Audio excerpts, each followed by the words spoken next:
लोकसभा चुनाव के आखिरी 2 चरण से पहले बीजेपी को राम मंदिर के मुद्दे पर वीएचपी और आरएसएस का साथ मिल गया है। राम मंदिर के मुद्दे पर विश्व हिंदू परिषद और आरएसएस घर घर जाकर प्रचार कर रहे हैं। हालांकि कांग्रेस इसे बेरोजगारी, महंगाई जैसे मुद्दों पर ध्यान भटकाने के लिए बीजेपी की चाल बता रही है। लेकिन इन सब के बीच एक बार फिर प्रदेश में राम नाम पर सियासत तेज हो गई है। देखिए इस पर ये रिपोर्ट।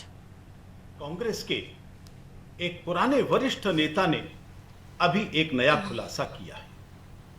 उन्होंने कहा है कि राहुल गांधी ने यह वायदा किया है कि वो सत्ता में आने के बाद राम मंदिर की जगह बाबरी ढांचा बनाएंगे। इसके लिए चाहे शाहबानों की तरह संविधान में संशोधन करना पड़ जाए। अभी तक इस खुलासे का किसी ने खंडन नहीं किया है। इसका मतलब बड़ा साफ है, कांग्रेस की तरफ से इस आरोप की स्वीकारोक्ति की गई है। इंडी गठबंधन का यह निर्णय संपूर्ण विश्व के करोड़ों राम भक्तों के लिए एक चुनौती है। राम मंदिर की जगह बाबरी मस्जिद बनाने के इरादे का राम भक्त हमेशा की तरह मुंह तोड़ जवाब देंगे और उनके इस षड्यंत्र को सफल नहीं होने देंगे। लोकसभा चुनाव के आखिरी चरणों में बीजेपी के लिए संघ ने मोर्चा संभाल लिया है। विश्व हिंदू परिषद के अंतर्राष्ट्रीय संयुक्त महासचिव डॉक्टर सुरेंद्र जैन का ये बयान इसी ओर इशारा कर रहा है।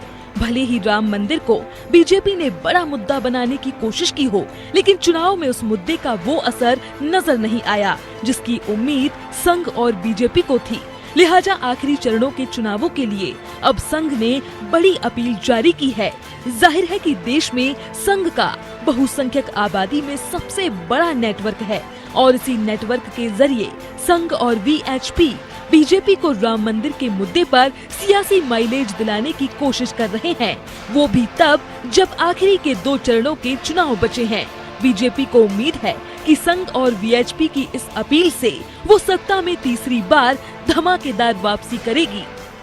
मोदी सरकार आज 1100 रुपए का गैस सिलेंडर है, तो उसके बारे में मोदी जी कुछ नहीं बोलते। आज जब उनको चुनाव में स्थितियां भाजपा की बिगड़ती हुई दिख रही है, तो उनके और संगठन जो है विश्व हिंदू परिषद, बजरंग दल, ये सब इस तरीके से गुमराह करके जनता को और डरा धमका के, आज मैं देश के हिंदुओं से पूछना चाहता हूं, क्या देश के हिंदू इतने कमजोर हैं कि अगर कोई और सरकार आएगी तो अपने घर की महिलाओं की सुरक्षा नहीं कर सकते? हमारे घर की महिलाओं की सुरक्षा, हमारे घर की महिलाओं के मंगलसूत्र की सुरक्षा की जिम्मेदारी नरेंद्र मोदी जी की होनी चाहिए। क्या हिंदू इतना कायर है? आज ये देश के हिंदुओं को फैसला करना है कि ये वो सरकार है जो बैसाखियों पे टिकी हुई है। आज अपने मूल मुद्दों से जो ध्यान भटकाने का भाजपा और भाजपा के समस्त संगठन प्रयास कर रहे हैं। देश की जनता जागरूक है, समझदार है। दरअसल चुनावों के पहले कांग्रेस को ये मालूम था कि राम मंदिर और सनातन का एजेंडा पार्टी की मुश्किलें बढ़ा सकता है, खासकर उत्तर भारत में। लिहाजा कांग्रेस ने राम मंदिर के मुद्दे को बेअसर करने के लिए यूपी में सपा और बिहार में आरजेडी के साथ गठबंधन किया, ताकि बहुसंख्यक आबादी के वोट विभाजित न हो। इंडिया अलायंस इस एजेंडे में काफी हद तक कामयाब रही।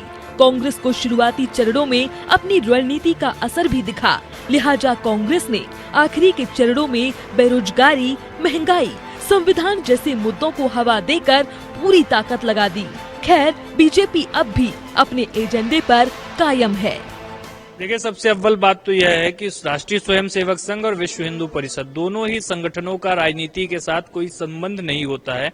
दोनों ही संगठन अपनी रचनात्मक रूप से जो सामाजिक और सांस्कृतिक गतिविधियां हैं, धार्मिक अपनी जो एक पहचान है, धार्मिक जो संस्कृति है, उसको आगे बढ़ाने के उद्देश्य से लगातार काम करते हैं। ऐसे में यह आरोप कांग्रेस का पूरी तरीके से निराधार है। कांग्रेस को समझना चाहिए कि इन सामाजिक संगठनों की भारतीय समाज की चेतना और मंशा को गढ़ने में एक महत्वपूर्ण भूमिका है। वह इनके योगदान को लगातार नकारती रहती है। कभी कांग्रेस कहती है कि संघ भारतीय जनता पार्टी का साथ नहीं दे रहा, कभी कहती है कि संघ सक्रिय होकर के भारतीय जनता पार्टी के साथ खड़ा है, जबकि संघ का मानना है कि वह राष्ट्रीय पुनर्जागरण का जो एक अभूतपूर्व कार्य है उसमें अपने आप को संकल्पित होकर के समर्पित करता है, कभी राजनीतिक गतिविधियों में संलग्न नहीं करता। जाहिर है इस बार का चुनाव बेहद दिलचस्प हो गया है। चलते चुनावों में यूं संघ और बीएचपी का कूदना वाकई चौंकाने वाला है। चुनावों को बारीकी से समझने वाले भी कंफ्यूज हैं। ये कहने में परहेज कर रहे हैं कि क्या सच में बीजेपी 400 पार जाएगी या फिर इंडिया गठबंधन का जादू चलेगा।